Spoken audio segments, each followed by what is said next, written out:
This one day, I just run out the front of my door. I look back and I'm convinced someone's chasing me.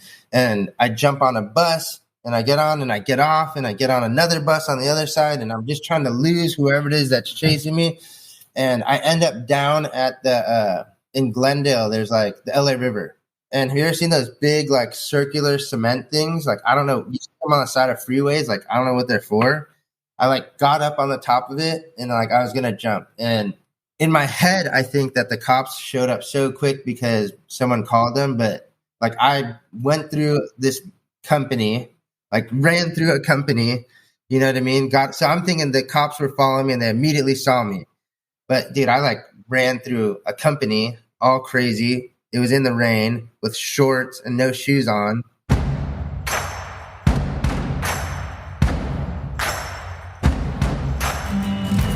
Welcome back, everyone, to the Henry's Uncle podcast. Today, we are talking with Brandon, who is an open book during our conversation. He talks about his physical abuse from his mother at a young age, his time with drugs, living on Skid Row, his attempts at suicide, how he found recovery, and what he does now to give back to the community. Take a listen. Welcome back, everyone, to the Henry's Uncle podcast. Really excited. Well, I'll let you introduce yourself first. Go ahead. Oh, yeah. My name is Brandon O'Connell. Instagram, Trash Can Cut. I got sober July 14, 2017. So I have a little over 4 years of sobriety. Congratulations. Thanks. Before the podcast, we were just kind of talking, and I was telling you, Nate, that's how I found you. You guys doing some, looks like wonderful work down there, him out in Lock Zone, working at the Humanity Showers, which, everyone should always go check out on Instagram. It looks like, amazing work. So I'm sure you can tell us more about it later. But before all that, love to hear, your story, where you came from and your addiction story and how you became who you are and how you got into recovery. It's such a crazy long story. And I feel like I've lived just like 20 different lives, Yesterday, I just posted this picture of when I was in this like punk band and I used to have like the hair in my face and I had this hat and I was playing with these like amazing, just looking back at, cause I was high and I'm playing with this guy, Tex and Damon Strawn, who played with like Rick Elric and the Hangmen, and they're like punk rock legends. And I'm like so into punk rock and just going like, wow, I forgot I even did that. You know what I mean? It's like, there's so much that happened, but I grew up in LA. I was born in like San Fernando Valley, moved to Burbank, had like, an interesting childhood to say the least. It was like my mom was very like abusive and my dad was very, very busy. So like physically abusive or mentally or both? Physically abusive, pretty mentally, mentally abusive as well, Like just to give you a frame of reference, like the last time that I pretty much knew that I was going to be staying at my mom's is my body was just bruised from anywhere under my shirt down to my pants, like to my ankles, just all through here, and it was hell. I never felt safe. You know what I mean? Really just never felt safe. I didn't know like which version of my mom that I was going to get. And when you meet my mother, who like now we have a relationship, thank God the steps and everything. And I got to let go of that. But when you meet her, you just could never imagine the person that I'd tell you. So it's like, I remember police would come over and I'm begging them. I'm like, please don't leave me here. Like now she knows I just told you. If you leave me here, like I'm in danger, please take me, arrest me. And I'm a little kid, you know what I mean? So I'm like a 5-year-old kid saying like, whatever you do, like, put me in jail to just please leave here, and Jesus. Yeah. They're like, no, I mean, and just to, like I got a kick out of acting out. So like in school, like I would act out, you know what I mean? And I was, I don't like to, use the word like a kid is bad. It's just, I didn't understand the proper way to get attention. And you hear that a lot. And I knew that like, if I was really, really bad, the class had to stop and they had to focus on me. And I loved that. So, like I said, I grew up just like not feeling safe. It's like today I have this like PTSD of not feeling safe, no matter how safe I really am, I still have this thing that I deal with where I'm like, I don't feel safe right now. And it comes in throughout the day. So my dad finally got custody of us and we moved here to San Diego. So I moved to Encinitas, and I mean, it was like a whole nother side of life. I mean, the beach was beautiful. The kids at my school were rich. I mean, and I wasn't. Like, we were eating spaghetti, top ramen. That was like once a month, like we could afford sushi, and that was like the best thing in the world, you know. And I really leaned into acting out. Like, I was like the funny guy, and I could stop the class and make everyone erupt in laughter. And that was kind of my in. Like, you know, I'd be really, really funny at putting myself at risk of getting kicked out of the classes, schools, but like everyone wanted to be around me. They wanted to invite me to things. And it was kind of like my first, you know, it was like that thing where I'm like teetering on, you know, like dipping my hand in the, like touching the stove, you know that when I'm bad, that there could be a huge consequence to it, but I didn't care because like it felt better to be accepted and to be bad than it did to like not be accepted. Did your mom grow up in an abusive family, or? So with her, from like what I know, what she says is she had this very abusive brother. I feel like it was very similar to what happened with me. Is he would really just get away with it, kind of like he would do very abusive stuff, but nobody would see. And you know, like sometimes she'd be crying, so they'd be like, "Don't do that," you know. So you know what I mean. I think that was like the extent. Like, they don't talk a lot. So her side's like traditional Mexican. They don't talk a lot about the bad things, you know what I mean? So like, I don't know a lot about that side of my family, but you know, from the little I collected, you know, that was going on. Sure. No, I'm, sorry to interrupt you. I was just kind of trying to get a frame there of like, because I haven't experienced abuse, so trying to piece that together, is it, I can't imagine, it's hard to, imagine someone, beating their own child, right? Yeah. So I mean, that like, I have a son. I could never imagine. I mean, now that I know what it did to me, I think I have this heightened thing about it where like I get mad when I even see someone yank their child's arm, or you know what I mean? And like, you know, a lot of my friends and family are like wait until you have your kid. I'm like, no, like I pick my kid up and I'm like, what's wrong? Are you okay? I console, you know what I mean?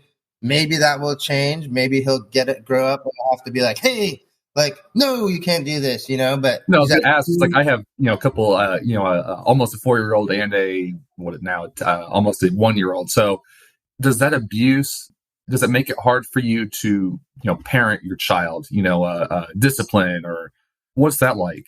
Yeah. So I mean, I think so, like, especially, so me and Chelsea have, you know what I mean? She's a little more like, she is one of those like, hey guys, you know, you can't do that, you know? And I'm kind of like, hey, whoa, hey, hold on, you know?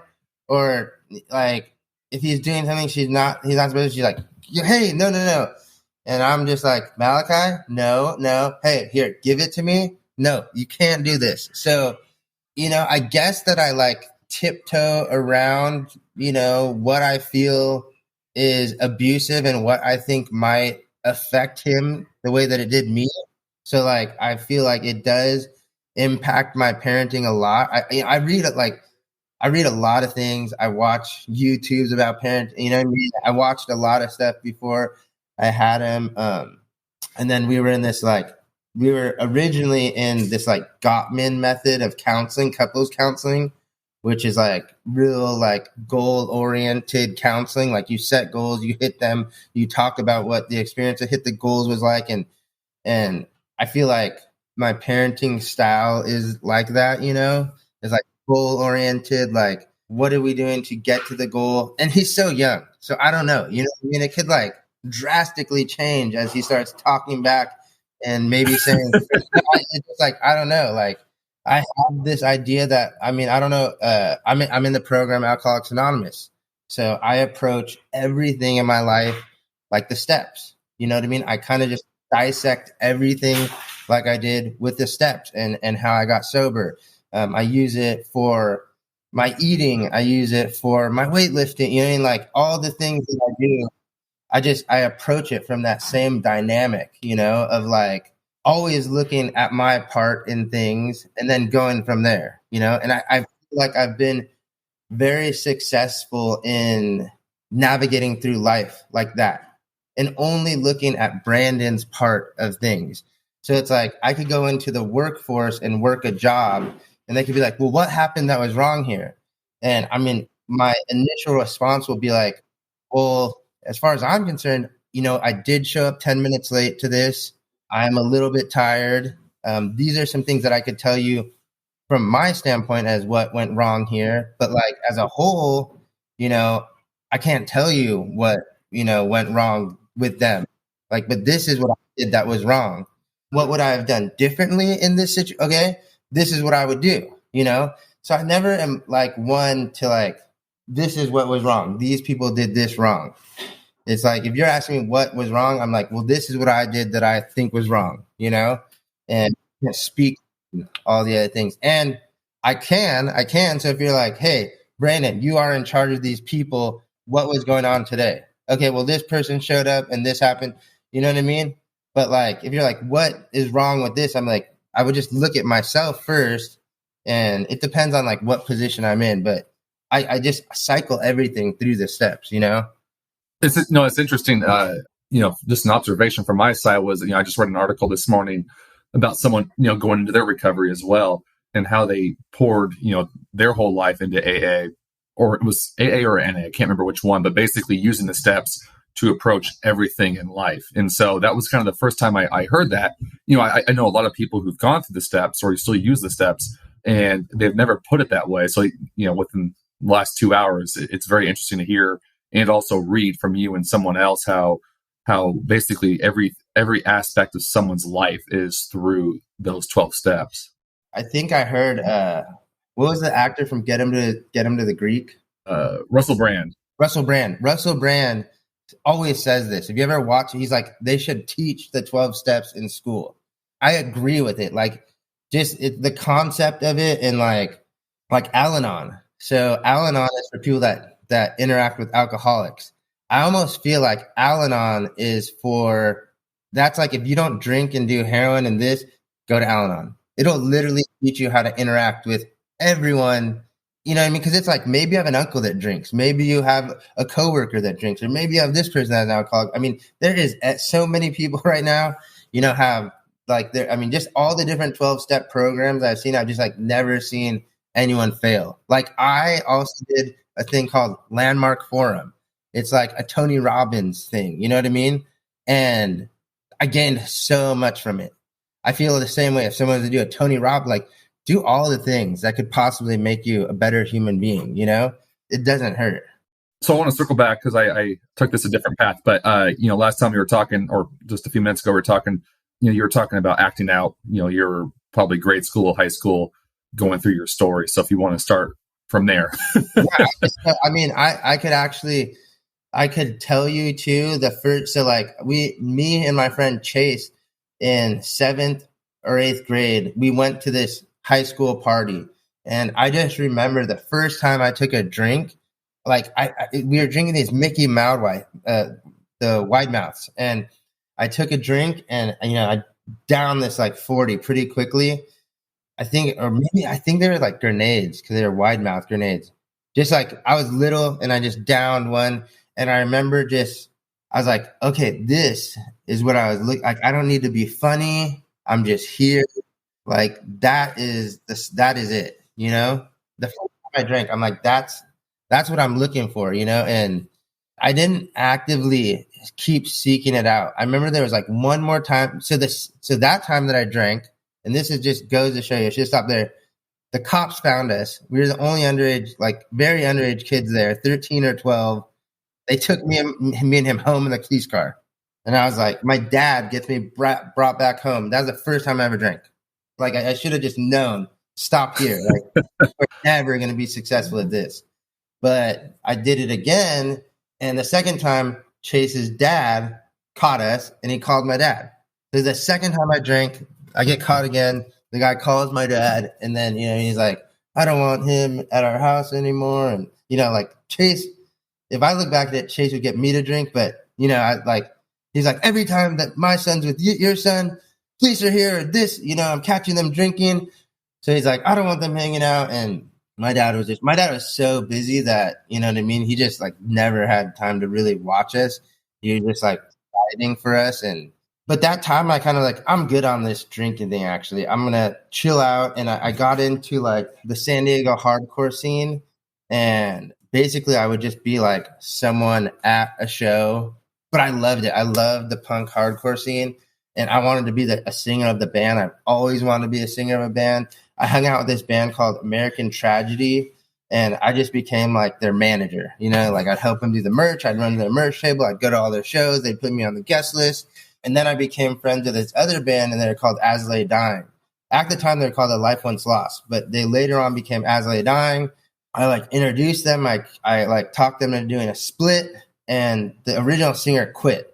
Another singer took vocals, and he did it, and he did the split, and he did a tour, and then he quit. And I was waiting for the moment to just take that mic. They're just like, dude, we have all these shows booked on this tour. And I'm like, dude, I know all the song. I know every word to every song. Like, just give me the shot, and boom. So I was singing in American Tragedy. We went on a tour with As Lay Dying to like promote the split, and I loved it. And the crazy thing though, in this time I started using. So around this punk hardcore scene, like I started taking Norcos, and then it very quickly turned into like smoking heroin. And we went on this tour, and like I wasn't strung out yet, but I was like drinking all crazy. Sorry to cut you off. Did drinking and drugs give you that same feeling, or did one give you something else? So drinking was just like, I just didn't care at all. You know what I mean? Like I could be the worst person, the best person. You know what I mean? Like I just didn't, like once I was drunk, I'm like good to go. You know what I mean? So we did those tours. We came back. That band didn't work out. So me and the guy started another band.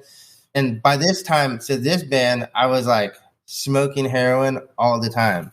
And we went to do a tour, and I was like, dude, I don't think that, like, I know I can't stay well on this tour, and I don't know how we're going to stay high. So we had our drug dealer be our merch guy, and we pretty much like sold merch and like gave it to our drug dealer, and he gave us drugs. And we did the tour, and it was like small: Arizona, Las Vegas, like Santa Barbara, LA, San Diego, back. I mean, that band just didn't stay together. We played a couple more shows, and right thereafter, I started slamming drugs. So I started intravenously using, like, we could smoke so much, and we couldn't afford it, dude. It was like, I mean, it was so expensive back then too. So it's like you're paying like $180 to $100 a gram and just like going through them, So then we started slamming it, and okay, now $80 would last us. At first, of course, it would last us like 3 days, So very quickly after that, though, somebody basically turned us on to speedballs. So like coke and heroin was just like when I did coke and heroin, I literally thought, this feeling is so good, everyone should do this. And I really lost it. Like, you would meet me and I'd be like, hey, what's up? I'm Brandon. Like, I shoot heroin. And it's the best, like, like, dude, this kid. And mind you, we're in North County, San Diego. I wasn't living in LA. This is very, like, not the norm for some kid to be like, I do heroin and I think it's the best thing you could ever do. I was like, gone, dude. Like, it didn't take me long to meet you and be like, this is what you should do. So, I mean, with that mentality too, I mean, a lot of people in San Diego just didn't think too highly of me, because now a lot of people around me were starting to get loaded and use, and it just like wasn't pretty quick. But for somehow, I mean, I'm a hustler, dude. Like, I used to work at a Cold Stone creamery, and we would sell drugs out of it. At the same time, I would work there during the day. Then I would bust tables at Lucadia Pizzeria over here at night, which they hired me to fold boxes. I was folding boxes, and then they're like, hey, can you answer phones too? I started answering phones. Dude, the buster didn't come. Can you bust tables? Hell yeah, I can bust tables. And I just started doing everything. And like the same thing at the Cold Stone, I'm like managing the Cold Stone, and just went from folding boxes to the busser to server to bartending at the Lucadia Pizzeria. And I was just like making really good money. Like the tips were insane at both places, dude. Cold Stone, I don't even remember, you sing for the tips. Tippity doo da tip, yeah, my oh my, what a tipful day. You know what I mean? Like you'd have a line out the door, dude. Like, and ours was just the worst. Have you ever been to Dick's Last Resort or heard of it? It's a restaurant where you go and they treat you like shit. Like our Cold Stone was known. They're like, these guys are hilarious. Like, you go here and they treat you like shit. Like, it's not like the other Cold Stones. They're such assholes. It's so funny. You know, because, like, in retrospect, like, little jackass kids, like, here you go, you fucking asshole. Like, like, it was crazy. And it's like, and I did really well, dude. Like, I just held it together. I had a lot of money. I used to buy art. I had record collections while I'm using and slamming dope. We had like a clothing company. I had a record label called Phantoms Records because like the band thing wasn't working out for me as much as me being like on that business side of it. Like I just couldn't hold it together as a singer, mostly because I was just so fucked up. But like I could sit at home and release the albums and release 7-inches and do merchandising and all that stuff. And I mean, I had it going on, dude. And then my friend, one of my best friend Noah's, just like my best friend just pops up and moves to Koreatown one day. And like, I don't even remember how it happened, if we had talked about it. This is like my road dog. We hung out every day. He just moves. And like 2 weeks in, I'm just like, dude, Noah, like, where the fuck are you? Dude, I live in Koreatown. I'm like, what? Like, we hang out every day. What? And he's like, yeah, you got to come visit. I'm like, all right. And just like, I swear, I think it was that day, I just jumped in my car, drove to Koreatown. And he'd been living there for like 2 weeks. And I'm just like, what the fuck? Like, so I get over there and I'm like, how are you even well? You know what I mean? Like, where do you get drugs? And he's like, oh, dude, check it out. Like, you just go down to Skid Row. There's a street called San Julian, and you just pop your head, you look down it, and then someone runs up and sells you drugs. And I'm like, what? Yeah. And so I'm like, dude, this is the crazy. So like, I go to Skid Row, and what my friends would do is they would give their money to someone. They'd go down the street, get them the drugs, and then bring it back. Then they told me, oh, sometimes the people that take your money, so don't give them more than 10. And I was like, what? Like, you guys lose $10 bills sometimes? No way. Like, I'm going to give it to the person who has the drugs. You know what I mean? Like, what? So like, they would stand on the, and this shit was scary, bro. Like, I'm not going to lie to you. Like, it was one of those moments too where how I like making people laugh.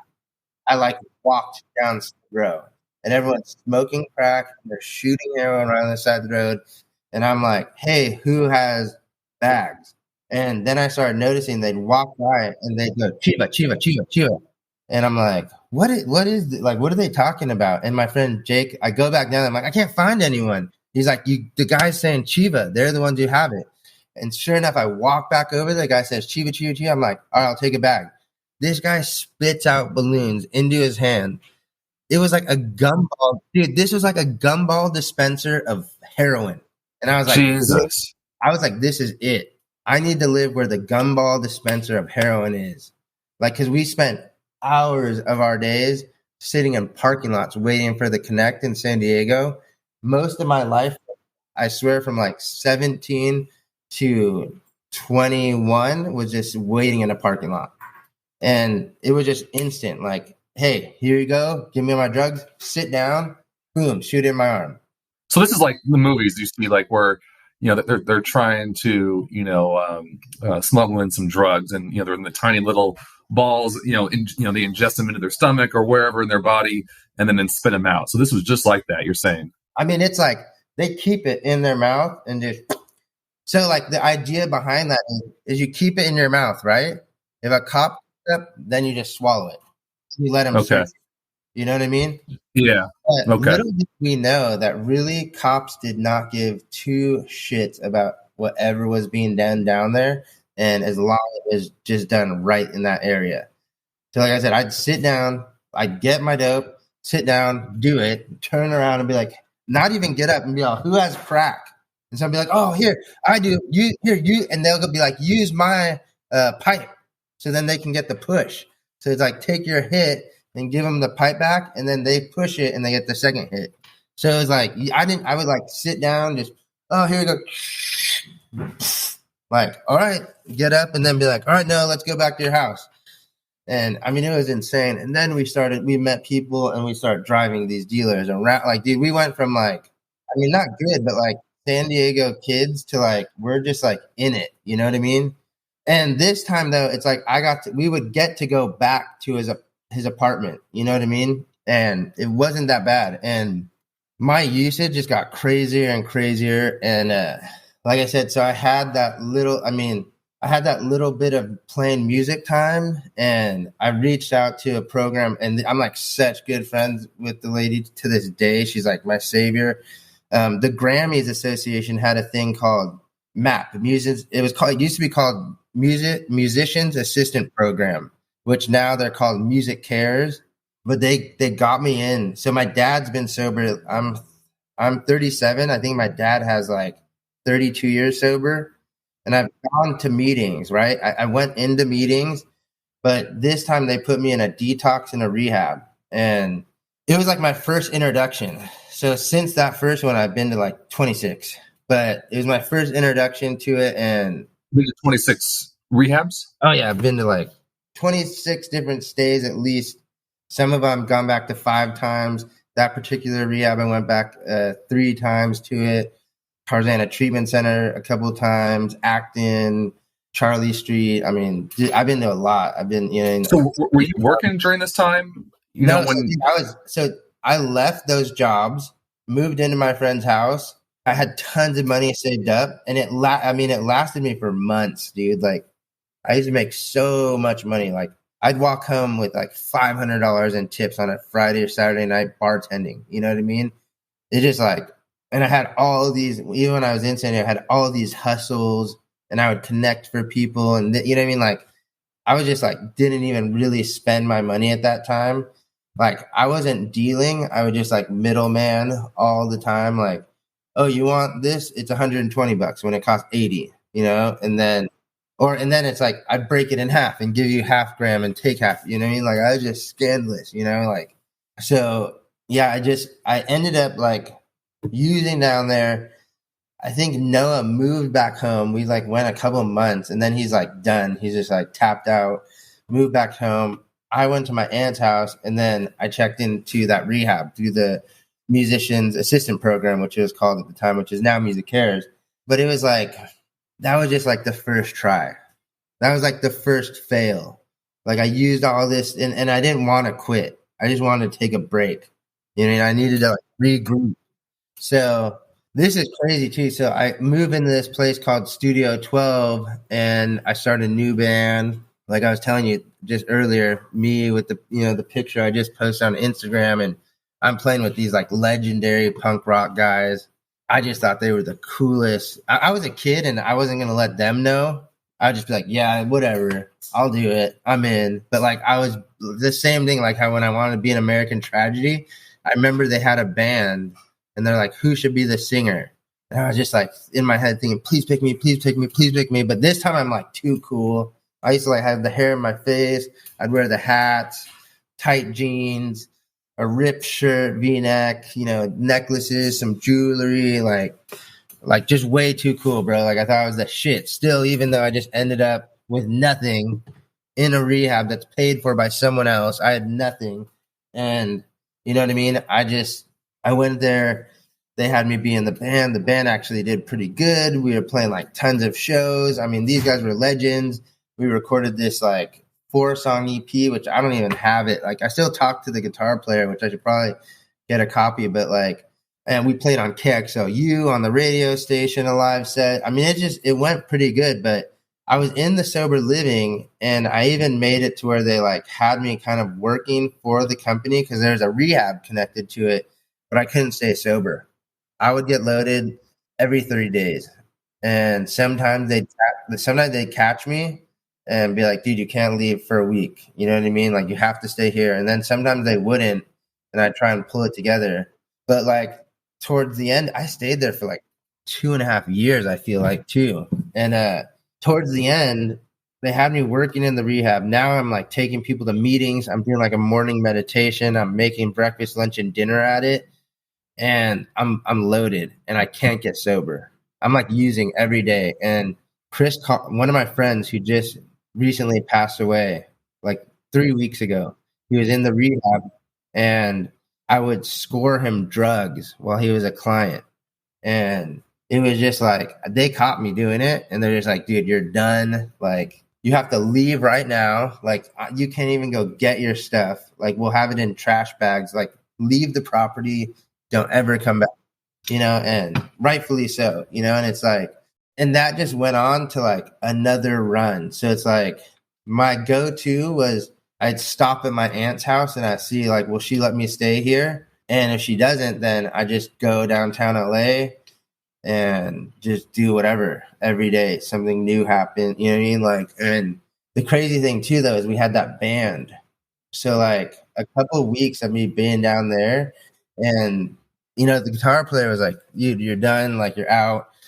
But then after a couple of weeks, it's like we'd gotten so far, and I was like the young token kid in the band. You know what I mean? These guys were older, and like the same thing I've always done. It's like I booked the show, I made our merch, I made the flyers. Like, it just didn't work without me. So he tried to get me to come back, live at his house, and like clean me up. And I couldn't do it, dude. Like, I stayed there for like a couple of months, but I could only make it like 2 or 3 days.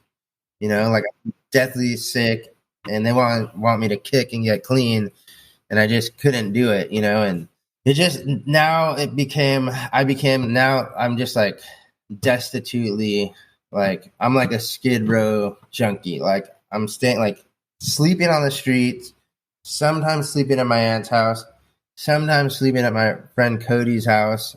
And that went for like years, you know what I mean? Like, and I'm in and out of jail. Like, I'm getting arrested for grand theft, petty theft, possessions, you know what I mean? And it like went like that for like, it was just that cycle now. So I used to sleep there's the Disney Music Hall in LA, and there's a bridge like right under it. And people know about this bridge because the Red Hot Chili Peppers wrote a song called Under the Bridge. That was the bridge that Anthony Kiedis wrote the song about. He lived under the bridge. And like, I didn't even know that at the time, but like, that was actually like, so when I would sleep downtown, I'd be constantly just moving. Sometimes I'd have a tent. Sometimes I'd be like under, just like, have you ever seen those emergency silver blankets? Yep. Dude, sometimes it'd be raining and I'd just be sleeping under one of those. And those things are lifesavers. So if you ever think like you're not doing a lot by donating one of those emergency blankets, like, they actually keep you super warm.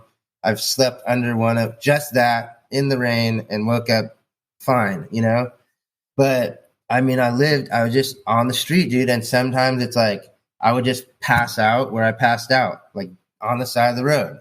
I used to try and like kind of meet the same people that would sleep in certain areas and like look out for each other, but like, I mean, I was just like, at this point, I'm like destitutely homeless, like some things had happened, like I would like get it together, and like, I even got this one girlfriend, and like we got a place, and then we got a place, we stayed in it, and then I went to jail, and like she lost the place but had moved us into another place, and I mean, it was just like me and her ended up homeless and on the streets, and it was just like that until like at one point. So my friend Jacob Gomez picked me up off the side of the road one time, and he let me come to his house, and he got me sober. And this is crazy. So like the band, all that stuff, touring, my record label, like, okay, that's a huge life already, right? This guy picks me up on the side of the road. He gets me sober. He lets me stay at his house, and I do like really well. But I'm just like riding his coattails. Like, I don't work the steps. Still, never have I worked the steps in any of all this time. He's sober, and I just did what he did every day. And that worked for me, like, really well. You know what I mean? But it was like, I just didn't think. It's like when you're at rehab, and they tell you to eat, you eat. They tell you to go to group, you go to group. They tell you You go outside, you smoke, and then it's like, okay, now I have like this 90 days, just because I did what the rehab told me. Is it very similar with my friend Jacob? Like, and one day, so we used to hang out with this guy named Macho Camacho. He's a barber, and he would cut my hair for free. I was like broke. I didn't have a job still. And like, my friend was like, dude, just get clean.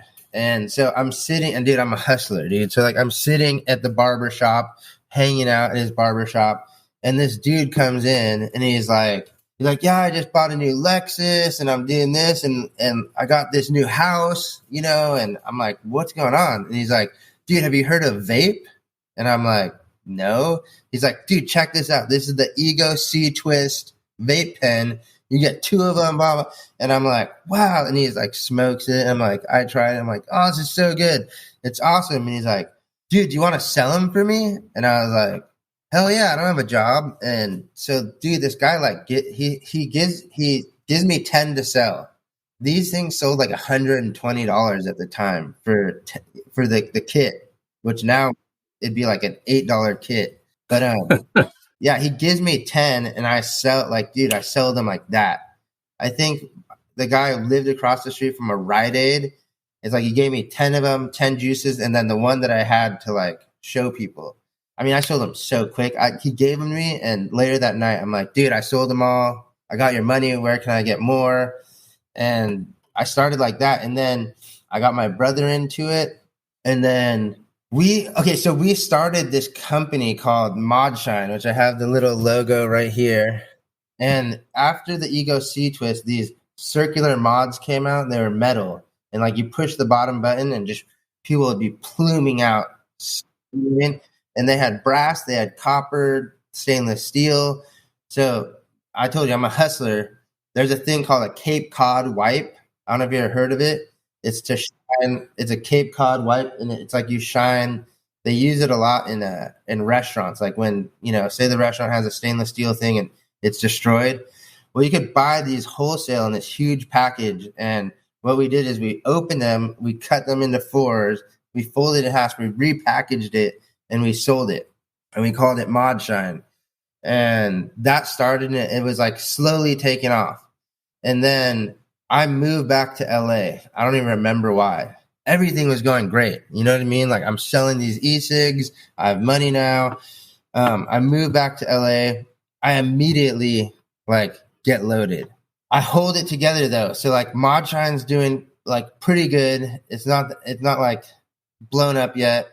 And vape stores that are starting to open. So I had like this, I really knew the vape game already. And this big vape store called Vape Day, which I helped open, they opened on Pico and La Cienega, and they hired me to like do marketing. And I'm like, dude, I'm just like a bullshitter. I knew what Instagram was. I think Instagram and Instagram had just started. It was very new.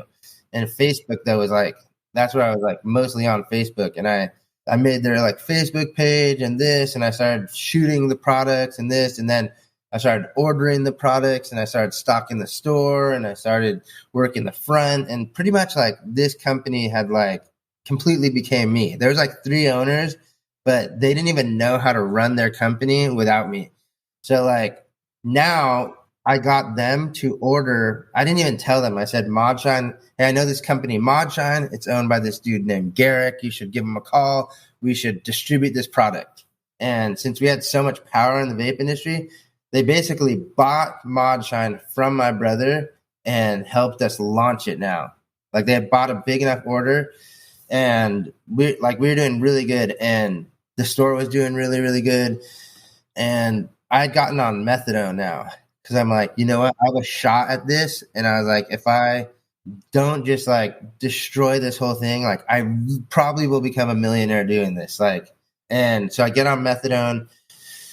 And my ex-girlfriend, that one I've lived with on and off, she like popped back up. And just one day that we were there, she came over, and she had come over. It was like 3 p.m. And she is like now heavily smoking crack big time. And she's still using, and I was doing pretty good.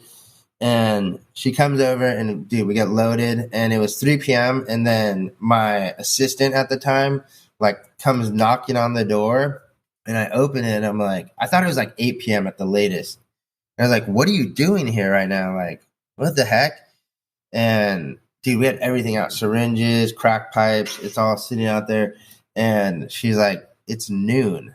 And I'm like, no way.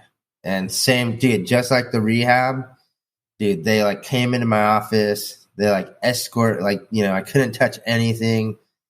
You got to leave. And I was like, dude, what did I just do? And I'm like sitting outside, just like, I can't believe this. What's going to happen? Am I done? And they were like this, like, check it out. We have this store and we were opening. So we were going to open a store in Glendale. And they're like, we don't want to have anything to do with you, but you have like, we need all the numbers for the distributors. We need, like, you need to transfer the store over to us. Like, we don't know how to get any of the product. Like, we have none of the contacts. And they're like, the partner of the other store is willing to keep you on. You will be her partner. You'll give us the contacts. You will take your contacts to open the second store. You guys will change the name. It won't be called Vape Day. And you guys open that store. That's yours. And we keep this. And I was like, fair. You know what I mean? Like, pay me too while I'm like getting you all the stuff over, the hours that I work. And so we make the transfer to the store, but I'm like full blown now. And the store was taking like too long to open. Like, I was running out of money, but we get like, I made it happen. So we get to the store, I open it, and then I'm like, all right, methadone, get back on methadone, just get your life together. And I did good for like a year. Like, I did pretty good. And dude, we were like, even just on methadone, I had to go to the methadone clinic every day, get my dose, but I did really well. Now Mod Shine had became Mod Shine, Mod Sauce, Mod Wire, Mod Wick. In 1 year, we had our original product. We had a juice line with 4 flavors. We had a Canthol wire. We had organic Japanese cotton, and then a couple other cottons. And then we had every size of the wire. And then we made this one thing, which was a 21 gauge wire, which is just like this odd gauge. So it's like you wrap the coils, you slide the cotton in. Like, dude, I started T-Mod wire. We did all the electronic cigarette conventions. I like partnered up with Amerivape, which made this big, the Manhattan. There was like a mod that was really big in vaping. And then they broke off, and and we just did really good, dude. And then I released this one flavor called Franken Blueberry, which was a cereal flavor. And it was like right when the cereal flavors hit, it wasn't too late. I had gotten in, and the flavor took off, dude. Like, we were selling 120 mils, like, as fast as we could make the juice. You know what I mean? The other juice didn't really do that good, but like this one juice did really good. And then we got into like Indonesia, we got in the Philippines, we got into the UK. I had US distribution. I mean, dude, it was popping off. And I was like, now I'm like, dude, I'm going to party.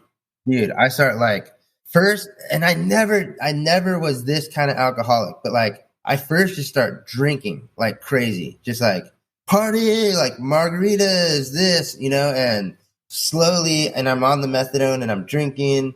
And now I'm doing whatever. So like, you got a Xanny, like pop the Xanny. Oh, you got some Coke. Let's do a line. We'll do some heroin. But like, I wasn't like in any of those things, but I'm drinking like crazy. And dude, I start waking up like just trashed. Like, it gets way worse. But so then I start, I can't like wake up and just drink. I'm like hungover. So now I just start what I've always known. You wake up sick, do dope. So I just started waking up every morning and like doing a shot of heroin. You know what I mean? And dude, that vape store was insane. Like, you can actually go on Yelp and like half the people love me, and half the people you read, like the Factory Vape, Glendale. This guy that's running this place, Brandon, is a fucking asshole. He's drunk. He smells like shit, like beer. You know what I mean? Like, there's blood running down his arms. Like, dude, it like, even like our Instagram got deleted, but dude, the Instagram comments that people would leave like on post, because it's like Instagram became the new Yelp. Like, you attack more people via Instagram and your Instagram story than you do Yelp. I mean, it was crazy, and So now though, I have this like, oh, dude, I started an Amazon store, dude, like all these different sources of income, and I'm doing dope again every day, and like I didn't need to do this, but I was always like, I've always wanted to sell drugs. Like I've never just been the dude who has, like I should just start buying ounces. You know what I mean? And so, dude, I start selling drugs while I'm like doing good, like financially, and I'm just doing a little dope. So then it's like, I start selling heroin first. And then everyone's like, hey, do you don't have crystal? And so I start selling crystal. And like I said, I like to shoot coke and heroin. So you can't find good coke, or, 4 years ago, you couldn't find good coke. So I'd buy a hockey puck of crack and I'd put like, the citrus acid. I would actually use mango flavored Kool-Aid because there's citric acid in it to break down the crack, then cook my shot and boom, do it. And so I'd start having crack, meth, heroin. And then I would get too amped. Like I would just do it as much of it as I wanted.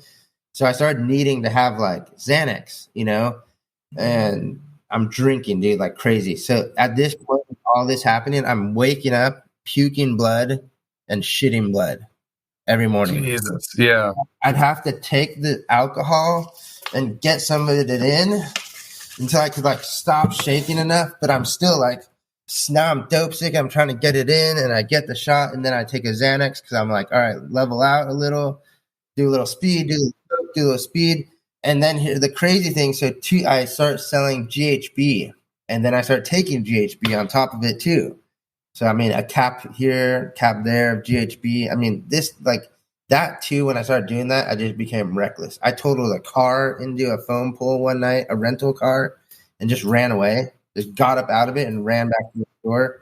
And I was going to this like Cheetah strip club every night, and everybody there knew I sold, and the DJ'd buy some, and this dancer, she'd buy some, and this, and I was fat, dude.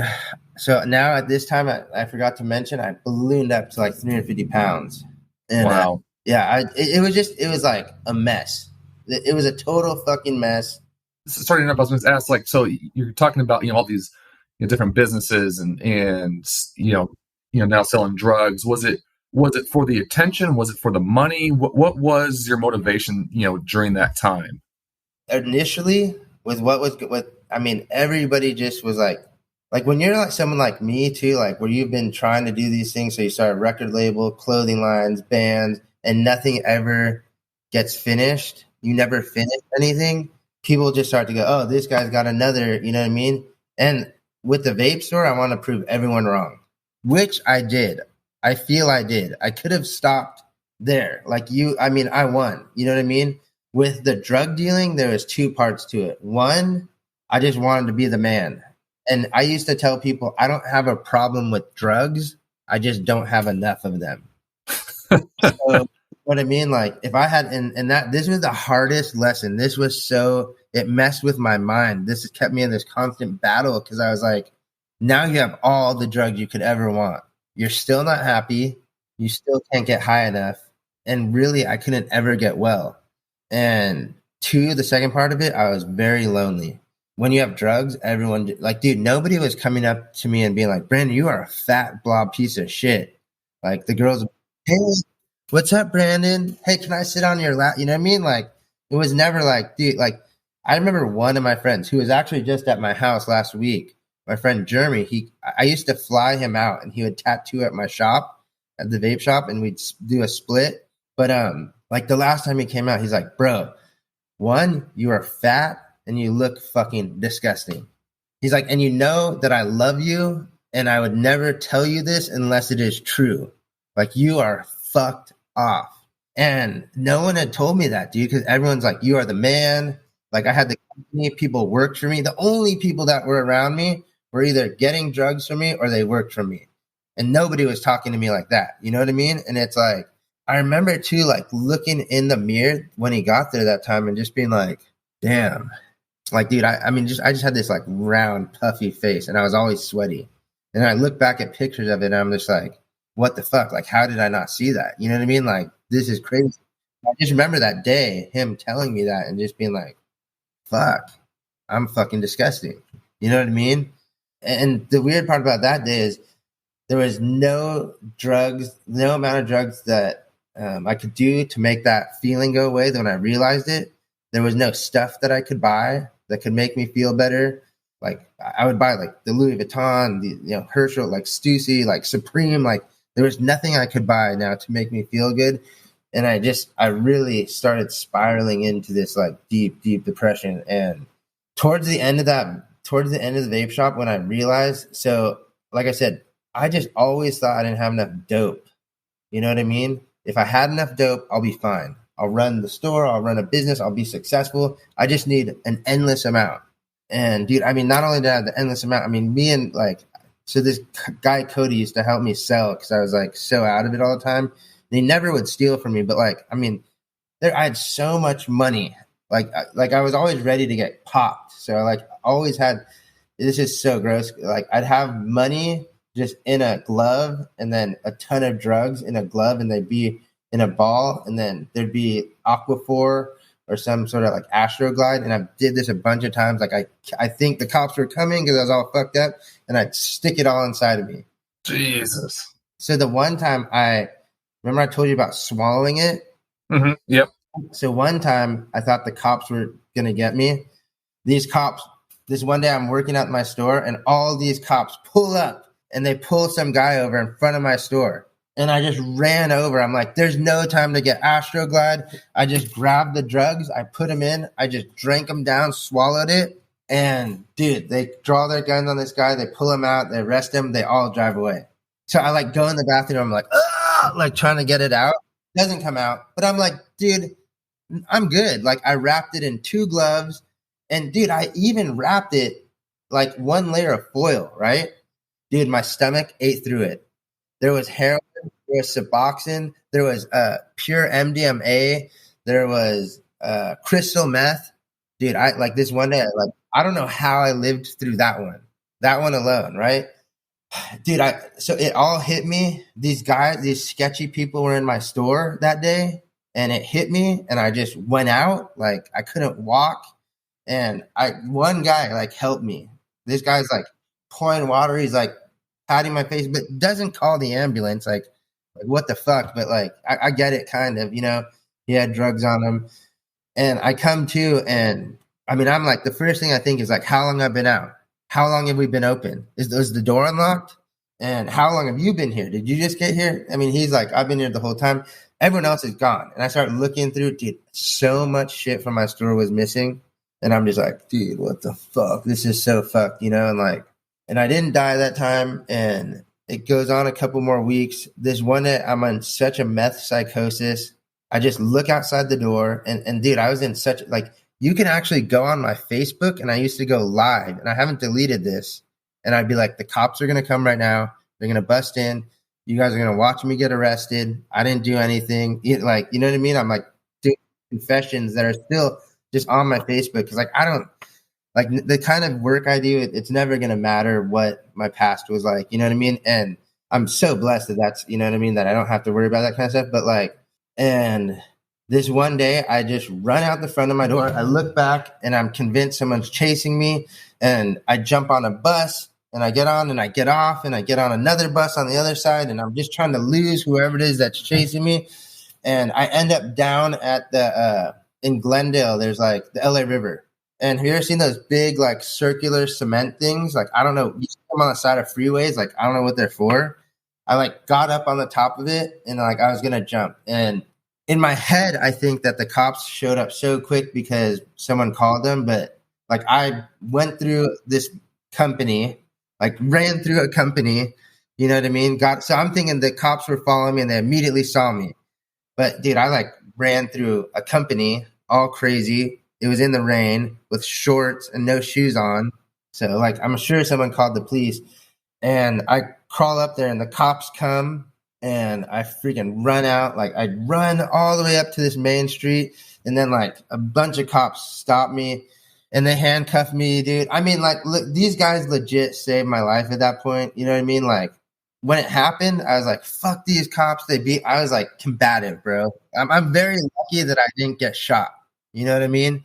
Like I was fighting them. And you were in a meth psychosis, correct?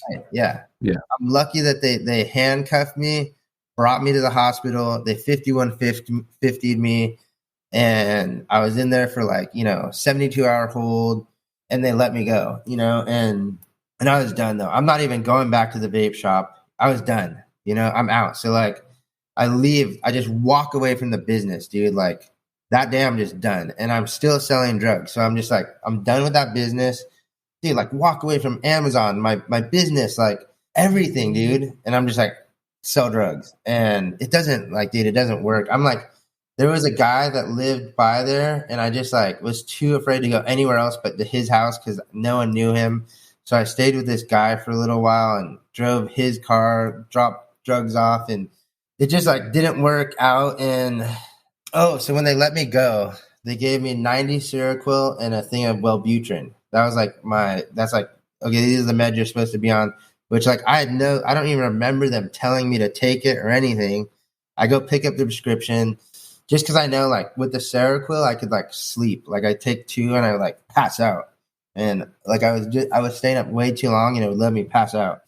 Everything just falls apart. And this one day I'm walking down Vermont and Santa Monica. And I used to be in a sober living right there. And I'm walking down and I pass the street and I'm done, bro. So I walk down, I'm I don't know what to do. I have my prescription pills. I had some drugs on me. I walk in, I buy a 40 ounce and I pop open the 90 Seroquel and whatever amount of Wellbutrin is. I just downed them. I drank the whole thing, did a shot. And I remember kind of I leaned back, and to the left of me, there was a person in a silver SUV. And I looked up, and then boom, my head hit the back, and I see just the payphone. And when I wake up, I'm in Behavioral Health Center, BHS, North Hollywood, Behavioral Health something in North Hollywood. And there, I mean, I was. They knew that that I had just gotten out from a place, and I think they put me on a 14-day hold in there for some reason, or maybe because I just remember usually I wanted to leave the places, but I was so wait, I didn't die. What the fuck? I don't know what to do. My only plan out was to just kill myself. What do I do? You know what I mean? And this didn't work. What the fuck? So I kind of was I was open now to the fact that they're you might be crazy. You know what I mean? They're bipolar, schizophrenia. And I'm all right, at least, when they're telling me this, I'm okay, so at least maybe something's wrong with my head. That's nice to know. For me, it was at the time. But the 14 days end, and they give me the same prescription after 14 days, and I leave. So I leave there, and I go to my friend Cody's house, and I'm dude, I'm fucked. Of course, I got loaded again. I go, because my friend Cody is I always go over there, get loaded. And I'm just I don't know what to do. Now, at this point, whenever I did meth, I lost it. I would go crazy. I just was gone. As soon as any meth went into my system, I thought everyone was after me. So the same thing. I went to my friend's house. I did some heroin. I did some meth. I started looking at him dude, what do you want? And he's what? I'm why are you doing this to me? He's what the hell are you talking about? Is there cameras right here? I know there's camera, dude. And he's just bro, you have to get the fuck out of my house. Dude, I love you, but you have to leave. And I remember, so the same thing. I have some drugs on me. I was drinking vodka heavily all the time now too. Vodka just every day. I had some thing of vodka with me. And I'm walking down Ventura, and I just I'm dude, I'm going to try it again. So I open up that Seroquel. I open up the Wellbutrin. I down them.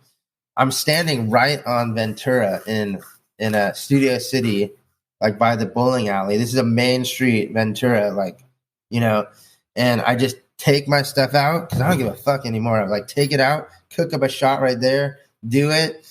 And I just remember I walked, dude, the bowling alley was far to I hit Ventura, but the Urban Outfitters, it was a very far walk. You know what I mean? To I just remember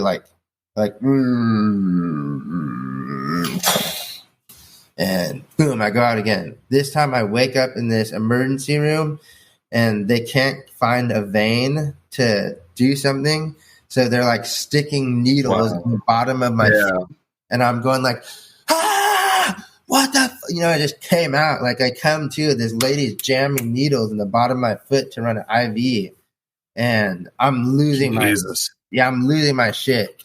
And dude, they like tried to kick me out of the hospital. So they didn't even try and 5150 me this time. Like they just tried to kick me out of the hospital. They kicked me out of the bed without sending me a hospital medic or without sending me anywhere. And I said, can I use the phone? And I got on their phone and I was like, I called 911 and I'm like, dude, I just tried to kill myself. I'm at this hospital. They're telling me I have to leave. And they ended up readmitting me into it. And then they sent me to Hawthorne Medical.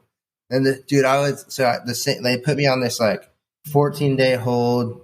And they're like talking now like conservatorship. Like, dude, do we can make him like a ward of the state? Like, do you have family that wants to help you? And I'm like, nobody wants to talk to me. And I kind of at this time, how long have you been in active addiction? Oh, dude, like is this like 15 years? We're talking like 21 to like that's like at 32 now. Okay, like just with like really no breaks. And I finished the thing, but I like don't care where I go now at this time. And they're like, we're gonna let you. Like, if you find someone to pick you up, we're going to let you leave. We just want to hear on the phone that someone is coming to get you. And my boy Jacob, dude, he literally answers the phone and he's like, well, what's your fucking plan, dude? We've done this before. And I'm like, I'm going to go to the Salvation Army. And he's like, all right, well, check it out. I'm going to come pick you up. I'm driving from San Diego again to LA to pick up your dumb ass. And you have 3 days. Like, one night you're sleeping here. Like the second day you should be in there, but if you're not for any reason, then on day 3 you can wake up and leave. And I was like, all right. And dude, this is like just one of those things too. So like the last thing that happens as I'm leaving the mental hospital, and I attributed it back to this. Like the first time I drank, I got picked up by the cops. That last time I was leaving the mental hospital, this other guy was going to get released and they wouldn't let him leave. And he was in such a psychosis. I remember his name. It was Noah. And they weren't letting him leave. So they put us both back into the same room. And the guy socks me in the eye. Jesus. He thinks that I was and he couldn't leave and that I got to leave and that I was like some cop or something. You know what I mean? Yeah. And it was just like, I remember too that day, just boom, and punching me in the eye so hard. Just like really sealing the deal, like, dude, don't come back to these places, Yeah. And dude, I get out, I go to Jacobs, I try to get in Salvation Army, and on that second day they're like, oh, we don't take duly diagnosed people here, so if you're on psych meds you can't come to this one. And even like no matter what the outcome was, I had 3 days. So Jacob was like, dude, like, I'm sorry that's like out of your control, but like you have to go, And he had a son now too, and it's like, yeah. And so I went to my aunt's house, and I told her, hey, they said in Pasadena that they'll take me. She lived in Burbank, and they ended up taking me at the Pasadena Salvation Army. And dude, I was done. I was out of ideas. I was really, really, really like fried. Like a lot of when people that knew me then or that were in the rehab even hear me putting sentences together like I do now, people are like blown away because I was like really fried, like mentally fried, physically fried. I mean, everything. I gotta imagine. In the mental hospitals, they'll be like, oh, there's the guy who can only like ask for food because like that. I was so fried. I'm like, I would come out and be like, do we eat yet? Yeah. And I'd be like, all right, and like go lay down. And I mean, the Salvation Army was like the best thing. A lot of people are like, they're like, oh, this program's outdated. This, for me, like, one, they're the last place that would take me. You come in there, you wear their clothes, you know what I mean? You do their program. Like, you come with nothing. And it just like broke down my ego big time. You know what I mean? It's like, everything about it was kind of like it would break down your ego, and it's like, you volunteer there. I mean, you don't volunteer. It's like you work at the Salvation Army to like pay for your stay, sorting clothes, whatever. And you got to tuck your shirt in and button your belt and make your bed and discipline and all being on time. Yep. Right. Sometimes I still neglect to do to this day, but it was like this really good, like everything that happened in my like early sobriety. So the crazy thing too is I got kicked out of that at 4 months. They said that I looked at someone like I wanted to fight them and they made me leave. And when I left, I went to go back to Cody's house, right? It's just all I knew. Now, God intervened big time that day because as I was walking back to Cody's house, I was walking through the park and cops came in at me from every single angle. And they're like, "Are you Brandon O'Connell?" And I'm like, "Yeah." And they're like, "You have a warrant out for your arrest." And I was like, "What?" I'm sober. Like I tried to tell the guy I'm on a pass from a rehab. Can I just go back to the rehab? And he's like, "Dude, there's no maybe if the court lets you," but I got kicked out. So, dude, I end up going to jail and they have this huge case against me because of the drug dealing at the vape store. Like the last thing, so I walked out of the vape store with all this stuff and the business partner was like, this person robbed it, which it was me, dude, but she needed to get the insurance money. So she did this thing. She just let them think that I robbed it. I had a crazy record. Like I told you, I'd already been in and out of jail. And dude, I was in there for 4 months, fighting it. So I was at Salvation Army for 4.5 months ish. And then 4 months in there. That was the worst, dude. And I don't know, Nate always jokes about me. That they called me Chaz Bono in freaking jail. Cause I showed up. I don't know if I didn't have the bleach hair because I was in the, but I was fat, dude. So I was really fat before I went to Salvation Army, and then they cook country fried steak, biscuits, and dude, they feed you so much food there. There's always muffins out, cookies, pastries galore. That's something that needs to change at those places. But I was so fat, and when I got in there too, I was dude, I'm hell bent on losing this weight or getting in. Dude, I would do 1,000 burpees every day. I just wanted it off, dude. I just wanted to be back. Not back to the old me because the old me was just always strung out. But I just wanted to be fit. Now the gym is so huge. And yeah, just I went in there and it was the worst. It was the worst. People in jail this time. I was old and they were go, nobody knew me. I hadn't been in and out back in the day. So hey, Wood, go fight this guy. Oh, go discipline this guy. Oh, let's get these two guys in a fight. I remember they made me fight this 130-pound kid, and I was this is not even fair. But the politics is fight. So we're fighting. I'm beating him up. I have his head under my arm, and I'm ramming him into the wall, and I'm telling him, dude, just drop to the ground, quietly. And then I'm dude, I'm done. You know what I mean? Dude, this is fucked up. And the kid just turned. As soon as I let go, he just turns and knocks me out. He just hit me so hard and I wasn't looking and I let him go and boom, I just hit the ground. You know what I mean? So I just get knocked out in front of this dorm of people and it was the worst. You know what I mean? Talk about deflating the ego. Dude, I was walking out of that jail. So the last day at court, they're just I don't know if I was such a good criminal or just so lucky. People that never understand why I got so lucky with my criminal record, but they ended up the last day I went to court, they were just we just need you to plead guilty to this grand theft and embezzlement, and we're going to give you 16 with half and a split. We're going to release you from court today, Mr. O'Connell. Would you like to take that deal? And I was hell yeah. Dude, I'm so done with this. And it was the craziest thing about jail is I had this one experience and so they sent me to the hole this one day and I hadn't eaten all day. And I remember in it. So they took me up to the hole. It's the pre-hole. They put you in a solitary confinement before they move you to the hole, which is the worst, dude. The hole is the worst, but they put you in the solitary confinement. And dude, I hit my knees to the floor and I said, God, if there is a God, please can I have some food? I'm starving, dude. And so dude, the door just goes crick, crick, crick, crick, crick, crick, crick, crick, crick, crick. it opens and they're all O'Connell. And I come down and there's like, they call it like a jute ball. It's like all the dinner smashed into a bag of like the most disgusting dog food. And then they bake it, right? So they give me that and a milk. And I remember sitting, dude, just like where I'm sitting right now, my little desk. I just remember sitting down at that desk and it being the best thing I've ever eaten in my life. And I think it was for two reasons. Is because one, I remember that I just hit my knees and like prayed to God and that happened.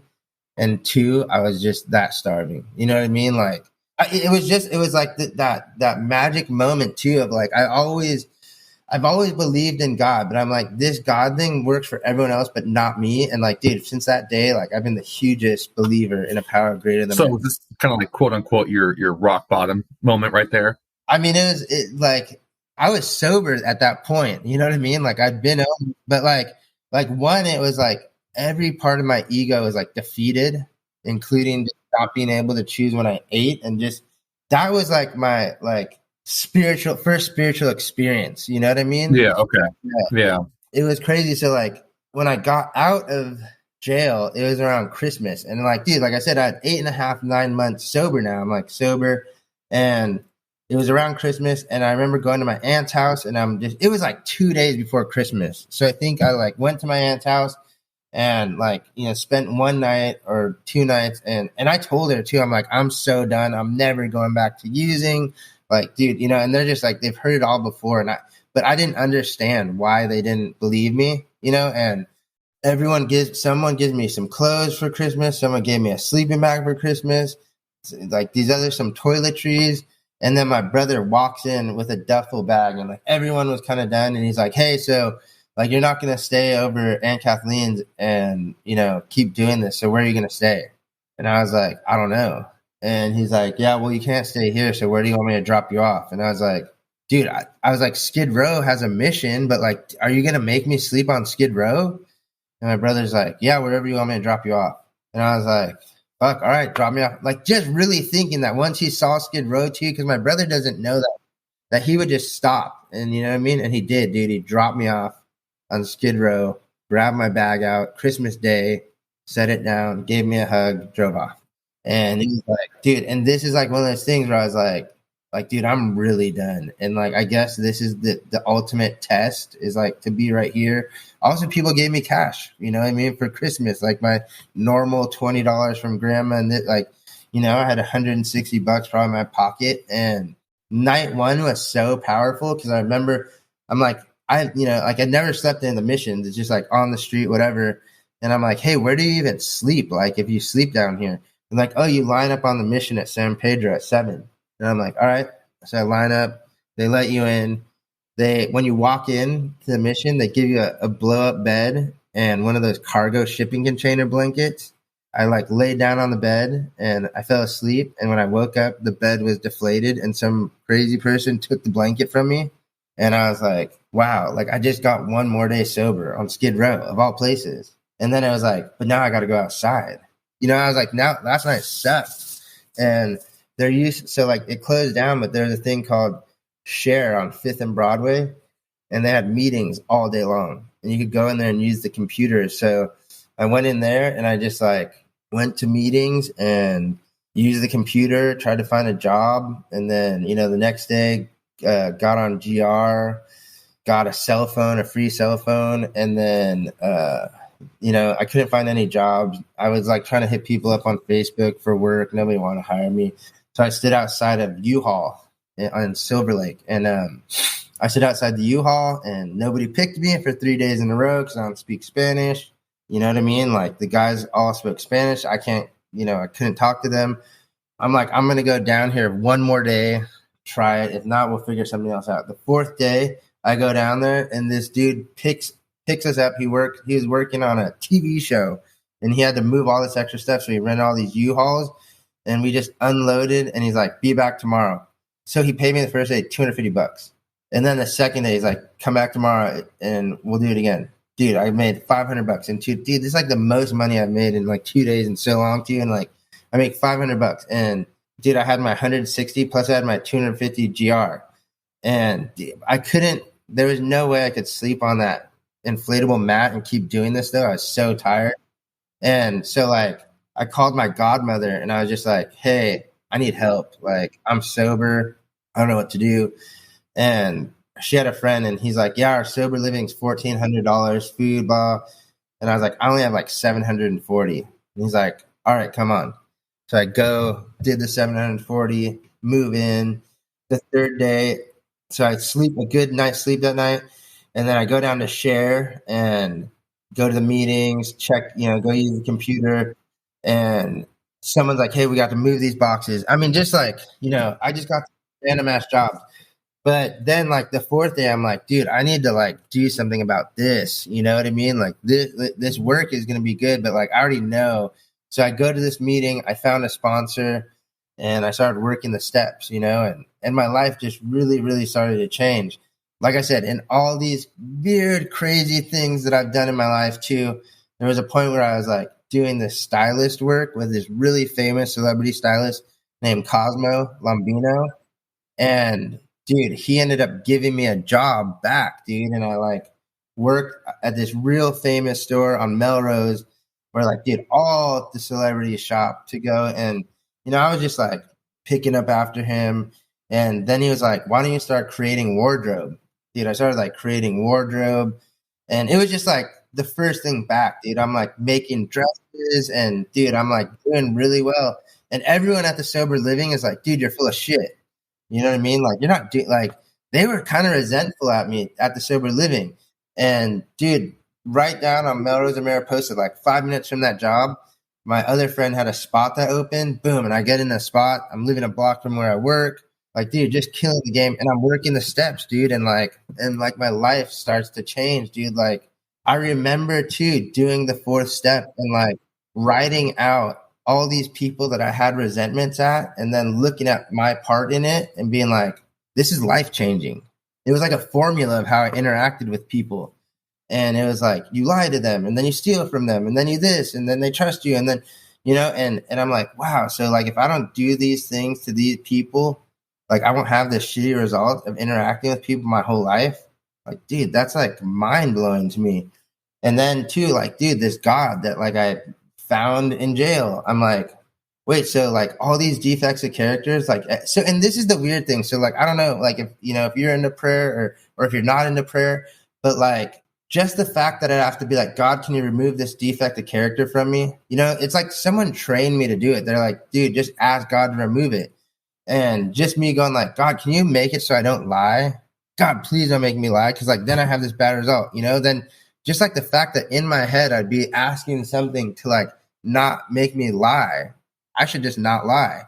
And I too, like I was so used to lying and having to tell these stories all the time that, when I was early in sobriety, I would do it, but I would go, you know what? I'm lying right now. I don't know why I'm lying to you, but what I just said is a lie. I am so sorry. That's like not true. And I was like, wow, I could really just stop it right there and then not have to compound these lies on and lies. Yeah. And just like, it adds more stress and everything. And yeah. And then I'm just like, and then I could just not lie. Like, this is crazy.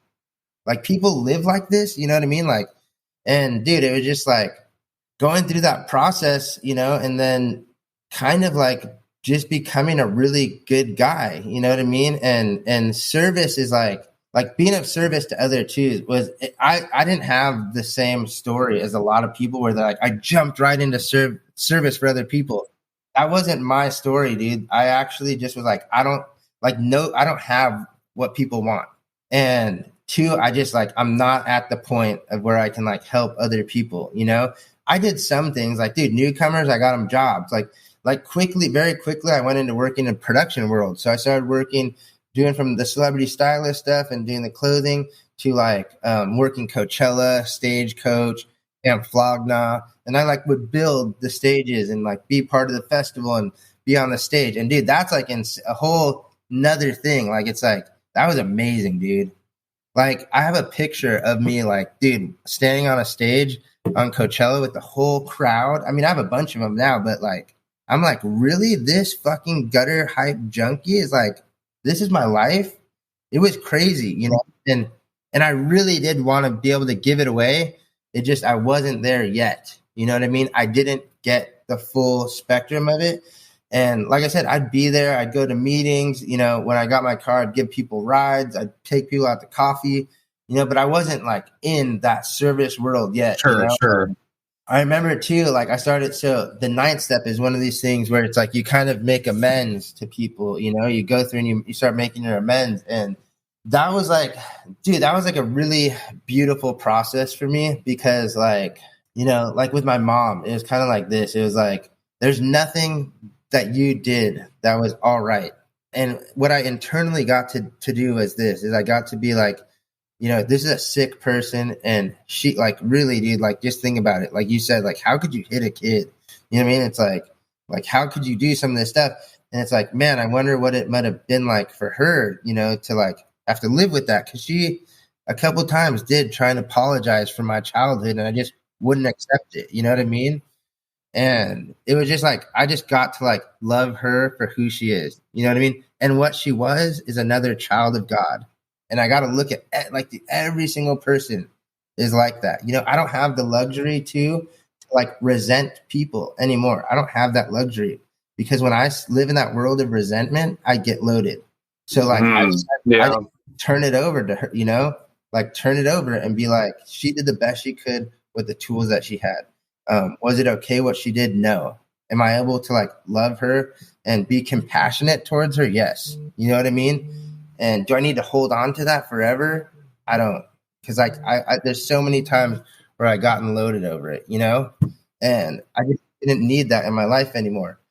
Now the biggest thing was my dad has always been my superhero, and my dad was so far removed from my life that I wasn't allowed to call him. My numbers were all blocked. He blocked me on social media platforms. I've never been to his house. I've never met my new sister. I just didn't, you know what I mean? Like I remember trying to make like, and this is too, like when you do your steps, like just go over it with the person walking you through it. Trust that I did it the wrong way. And I will tell you, no, do not do that. You know what I mean?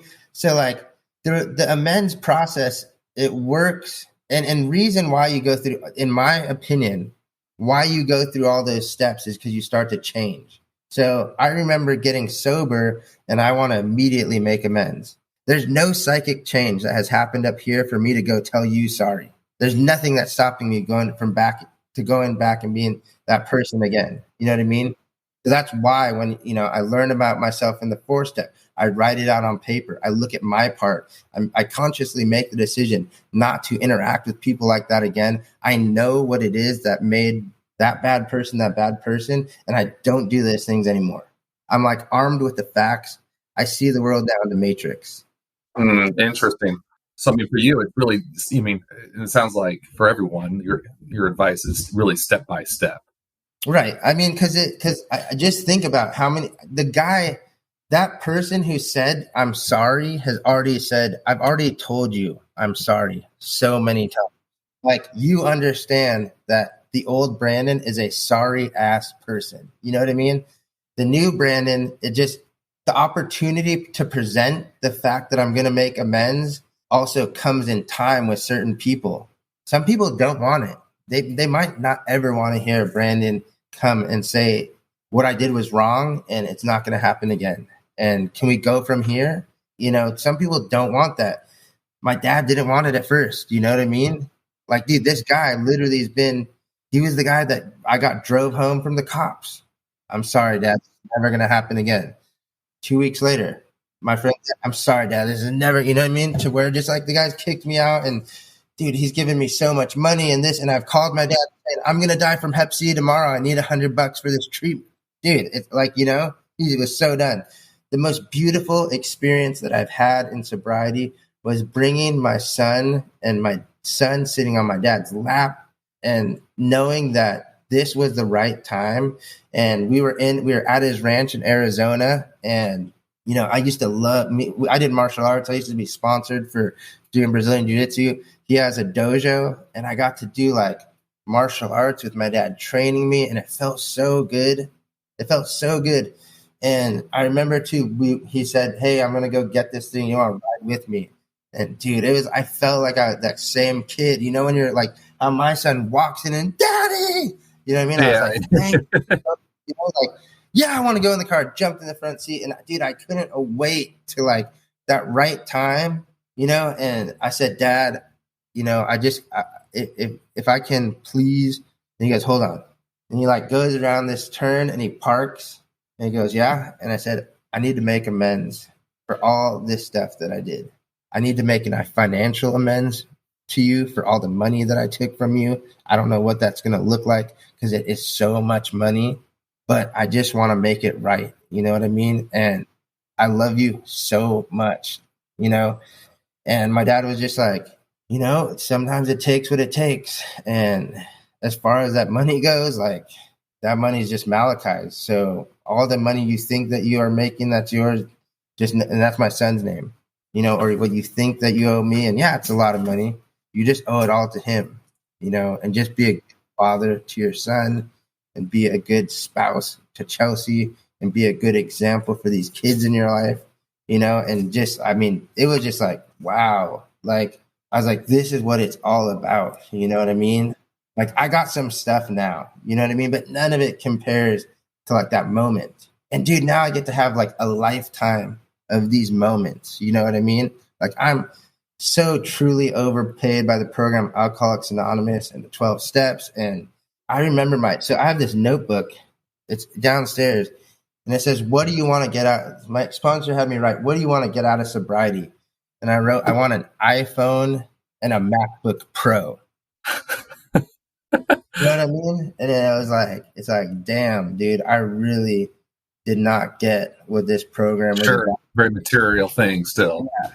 And just to show you too, of just like, I never had nothing, you know what I mean? And it's like to live the life that I live now too, and to be able to give it away and to walk people through the steps as well. You know what I mean? And then coach people in other aspects of my life. You know, I do like job coaching for a company, dude. The Department of Rehabilitation pays me to coach people and get them back in the workforce. That's great. That's insane. You know what I mean? Active service, yeah. On Tuesday, Wednesday, Thursday, to go volunteer at humanity showers, you know what I mean? And help this thing that's way bigger than myself and watch people just be given like the basic human necessities that they need. And I get to be a part of it, you know what I mean?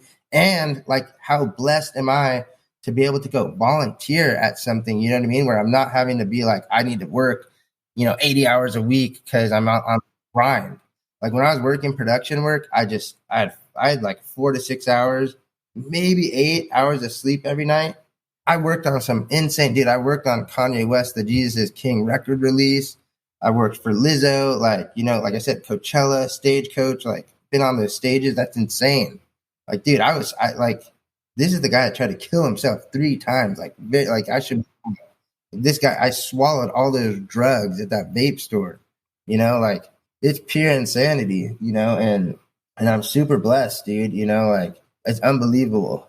You know, it's funny because I always ask, you know, towards the end, you know, like what has recovery given you? But I mean, you just basically answered that the last 3 to 4 minutes of just a lifetime of just beautiful moments now. And that I found that, yeah, I really like that saying where, you know, lifetime of beautiful moments where for the last, it sounded like 12, 13 years of just hardcore, you know, addiction, you know, trying to work through your childhood of abuse. I mean, everything. I mean, it's not even just the last 11, 12 years, but, you know, you're 37. So you've been sober for 4 years now? Yeah, a little over 4 years. Yeah, a little over 4 years. So, I mean, it's, you know, 33 years of just kind of working through all this stuff. And, you know, now you have this, like you said, beautiful life, you know, and you have beautiful moments for, you know, however long, right?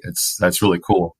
So when you go volunteer at humanity showers and you've been in that position, you've been homeless and you see people taking a shower, getting the necessities, what do you see from the people, you know, getting those benefits?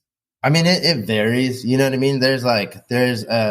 So prime example this morning, you know, a guy, dude, it was freezing this morning, you know what I mean? And that's like, you know, Jordan who started Humanity Showers is just like someone who's never been in that situation. I don't even know how he's so compassionate. You know what I mean? And even like this morning, because he's like, someone walked up and I'm like, hey, the showers are ready.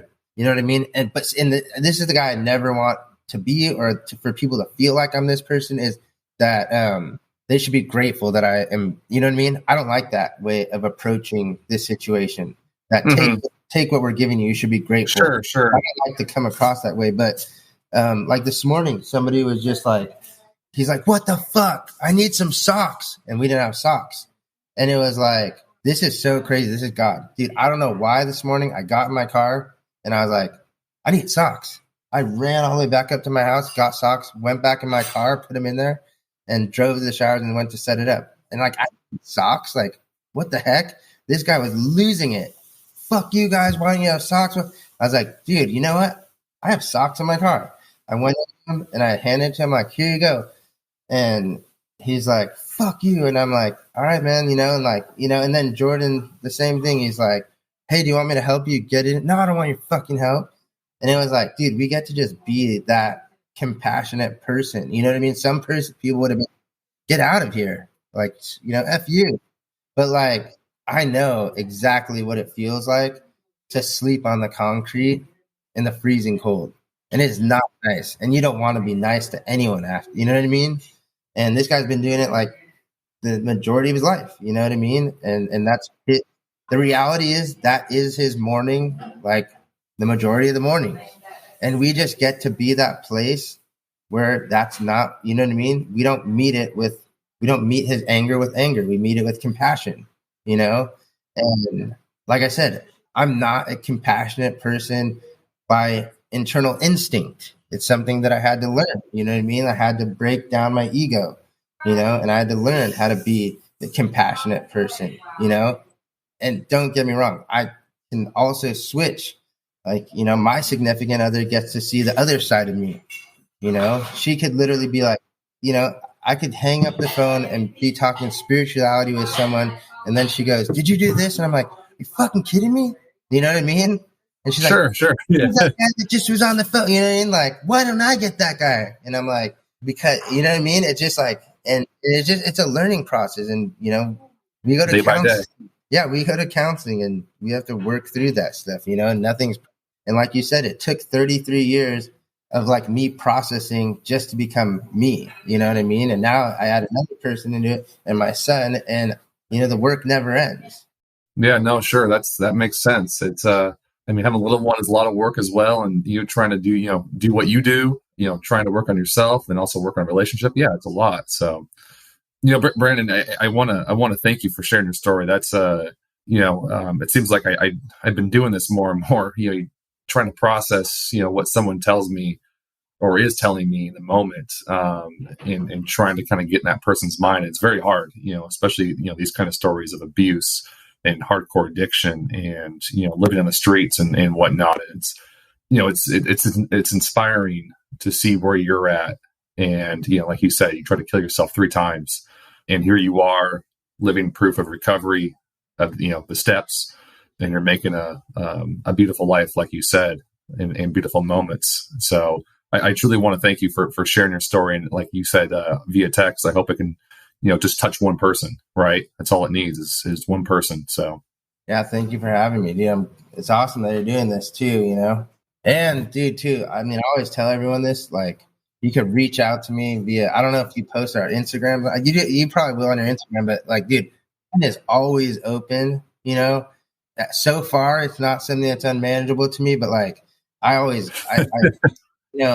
hopefully it stays that way, but like, I always say, like, dude, reach out to me. Like, I've made so many friends via like Instagram, Clubhouse, you know what I mean? That just like they're always surprised when I like answer my phone. Like someone like 2 days ago, this guy was, what the fuck? Like, cause I gave him my number. I'm like, dude, call me anytime. Oh, no. This guy was like, hey, I don't feel like comfortable calling you. Can you call me? And he put his number and it popped up. And like, as he said it, I'm just like, boom. Hello? Hey, what's up?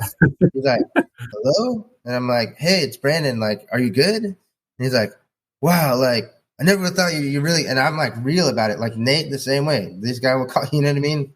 Like, we're the real deal. Like, it's like, we get just as much out of it, it's a certain thing. It really is. That's what I really enjoy talking to people in recovery. You really see the gratitude and really wanting to, be of service. Yeah, which is, again, like I think every time I talk to someone who's in recovery, I always, say it's very inspiring because, it reminds me, on an everyday basis to do that, to be like that. So, I went to Catholic school my whole life, so I should know of, being of service, right? That's what you're, taught and ingrained from kindergarten through end of high school. But it's all very inspiring. So I really, truly want to thank you for your time, sharing your story, being really open about it. You didn't skip a beat. This was definitely one of the more raw ones, from childhood through addiction. So I appreciate it. For sure. Thank you for listening to the Henry Zunkel podcast. Please like, subscribe, and leave us a review. If you would like to learn more about a nonprofit, please go to henryzunkel.org. As we say here at Henry Zunkel, you are loved, never judged.